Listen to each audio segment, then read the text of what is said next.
लाहौर में वाकयात हुए और जिस तरह उनकी गाड़ियों के शीशे तोड़े गए और क्योंकि आप लोगों ने उन इश्यूज पे बात की। कोई गवर्नमेंट तो इस वक्त बेचारी एक जरगमाली सी गवर्नमेंट है, भैंस के आगे बीन बजाने वाली बात है। जब इजलास हो रहा होता है ना तो कोई सेक्रेटरी भी नहीं आया होता, वो एक आध मिनिस्टर बेचारा बैठा होता है जो ना नोट कर रहा था कि क्या हो रहा है क्या नहीं हो रहा, ना कोई उसके पास जवाब होता है। साहब जिस तरह आप कह रहे हैं मुझे तो ऐसे लग रहा है जिस तरह असेंबली मतलब क्या फंक्शन ही नहीं कर रही। नहीं, कोई फंक्शनल नहीं है, ये एक यरगमाल है, ये कुछ कर ही नहीं सकते। अच्छा, सबसे ज्यादा प्रिविलेज मोशन उनकी तरफ से आती है। अच्छा, हुकूमत की तरफ से आती है। ये आपने अभी जिक्र किया कि उनके स्पिरिट्स बड़े हाई और सारा, मैं थोड़ा सा जानना चाह रहा हूँ कि क्या डिफरेंस है कि आयशा भुट्टा, सनम जावेद, तैयबा राजा यकीनन बहुत कुर्बानियाँ दी हैं, 10-10 महीने जेलें काटी, बड़ी सख्त जेलें काटी हैं, इसमें कोई शक नहीं। लेकिन बात यह है कि यास्मीन राशिद साहिबा का केस क्यों डिफरेंट है। मतलब मैं एक खातून है, बुजुर्ग है और डॉक्टर साहिबा के साथ बड़ा वक्त गुजरा है, मतलब बड़ी सुलझी बात करनी, नपीतुली, कोई ऐसी इंट्रा पार्टी को अपनी इंटरनल मामलात पे करें, बट इस तरह वो कोई एग्रेसिव सियासत या डॉक्टर यास्मीन राशिद का चेहरा आपको एग्रेसिव सियासतदानों में नजर नहीं आता। तो क्या उनका डिफरेंट है केस यास्मीन राशिद साहिबा का या सनम जावेद, तैयबा राजा, या इनका केस और उनके केस में क्या फर्क है? ये जो 3 आपने नाम लिए हैं, ये तो सिर्फ और सिर्फ पार्टी में 9 मई के बाद ही समझ ले आए हैं। बिल्कुल एक एक्टिविस्ट थे, ये ज़मान पाक बाहर उन दिनों में जिस दिन ये चल रहा होता था सारा, पार्टी के वर्कर नहीं कहा जा सकता, ये पार्टी के वेल विशर कह लें, वोटर कह लें, ये वो थे जिनका एक जज्बाती तौर पे एक था और उन्होंने 9 मई को जो है वो बाहर आकर दलेरी दिखाई। लेकिन डॉक्टर यास्मीन राशिद तो पंजाब के चप्पे चप्पे को जानती हैं, पंजाब के हर वर्कर को जानती हैं, पंजाब को की मूवमेंट चलाना जानती हैं। वो डॉक्टर एसोसिएशन की वो कह लें कि लाइफ टाइम जो है वो सदारत कर चुकी हैं। तो उनका एक इस लिहाज से सबसे डिफरेंस है कि ये बिल्कुल इनएक्सपीरियंस्ड लोग हैं जो कि बिल्कुल नए पीटीआई के थे। वो पीटीआई में बहुत पुरानी है, 2010 से उनका इम्पैक्ट डिफरेंट है, उनका इम्पैक्ट भी डिफरेंट है और उनका जो वर्कर के साथ राब्ता और वो सारी चीज़ें, वो लेवल ऑफ कांटेक्ट भी बहुत डिफरेंट है। ठीक कह रहे हैं। यास्मीन राशिद साहिबा का मैं रिकॉल करता हूँ 2011 में जब हमारा ये मियाँ वाली का जलसा हुआ और वालिद साहब सत्यान खान उस टाइम पे पीटीआई में जब शामिल हुए थे 2011 के 30 अक्टूबर के जलसे के बाद। तो डॉक्टर साहिबा को मैंने रिसीव किया था, चिट्टे रंग की पजेरो चला के, अकेली खातून लाहौर से निकली और तोड़ मियाँ वाली आई जलसा गाह में उन्होंने आके।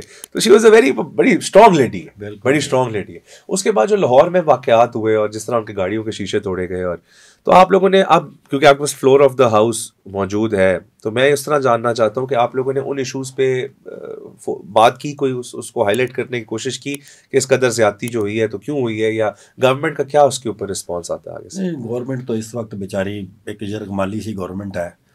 आप कभी गौर से देखें तो यकीन करें, अब मैं लफाज के भैंस के आगे बीन बजाने वाली बात है। अच्छा, कि उनको हम कहते हैं, ठीक है, डॉक्टर यास्मीन राशिद के लिए भी, बल्कि ये जो मिलिट्री कोर्ट्स में लोग हैं, मियाँ अकरम उस्मान और आबाद फ़ारूक और हसन नियाजी और सारे ये लोग जो हैं वो इनके लिए, और मियाँ सारी जितनी क़यादत थी उनके लिए हमने जितना एहतजाज किया है 8 फरवरी के बाद जब हम इलेक्ट हुए, तब से आज तक कोई ना कोई बैनर हमारे हाथ में होता है। जब भी हम असम्बली के अंदर जाते हैं, हमारी स्पीचेस होती हैं, हम उधर कंडेम करते हैं, इनके साथ जो सलूक हो रहा था उसको उजागर करते हैं। लेकिन ये गवर्नमेंट जो है ये यरगमाली सी गवर्नमेंट है। आप गौर करें तो जब इजलास हो रहा होता है ना तो कोई सेक्रेटरी भी नहीं आया होता। अब कोई सेक्रेटरी नहीं आता तो अब तो यकीन करें कि मिनिस्टर भी कोई नहीं बैठा होता, वो एक आध मिनिस्टर बेचारा बैठा होता है जो ना नोट कर रहा था कि क्या हो रहा है क्या नहीं हो रहा, ना कोई उसके पास जवाब होता है। वो हम इधर सारे मसाइल और अपने कैदियों को, खान साहब की रिहाई के लिए और जो मुल्क हमारा पीछे जा रहा है उस पर बड़ी स्पीचें करते रहते हैं, उधर कोई नोट भी नहीं कर रहा होता।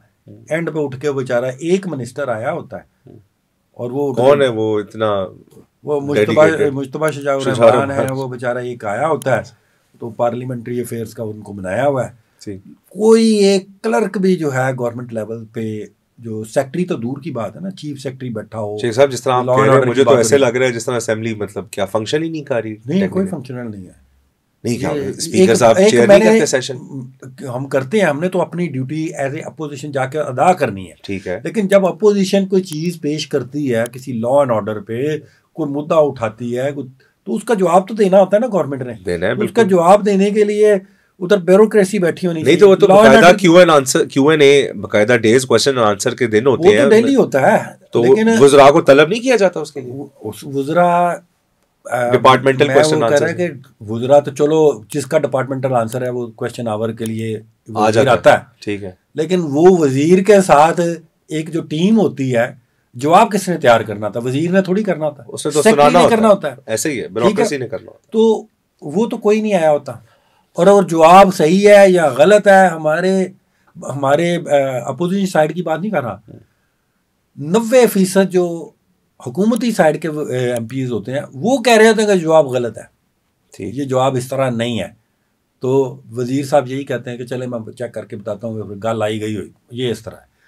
तो एक रबड़ स्टैम्प गवर्नमेंट या रबड़ स्टैम्प असेंबली तो सुनी थी, ये एक यरगमाल है, ये कुछ कर ही नहीं सकते, ये फॉर्म 47 और 45 के नीचे दबे हुए हैं, खौफ ज़दा है, ये कुछ नहीं बोल सकते, कुछ उठ नहीं कर नहीं सकते, ये समझ लें कि जैसे हमारे अगवा बयान होता था ना, तो ये भी लगता है कि इनका भी कोई अगवा किया हुआ बंदा है, तो इनको मतलब आपको इनमें ज्यादा फर्क नहीं है, नहीं, आप सिर्फ तलवार के साइड पे हैं, वो साइड यही बात है, उनको शायद एक आधी गड्डी शड्डी मिल गई हो, यही फर्क है या उनका अच्छा सबसे ज्यादा प्रिविलेज मोशन उनकी तरफ से आती है, अच्छा हुकूमत की तरफ से आती, वो उठ के मेरी डीसी की गाल सुन रहे हैं मेरे, हत्ता के उनकी तो वो बेचारे इस तरह जिक्र करते हैं, उनका कोई SHO नहीं बात सुनता, उनका कोई किसकी सुनता है, आपकी सुनता है, वो हमारी तो चलो, हमारी को अगर कुछ सुनेगा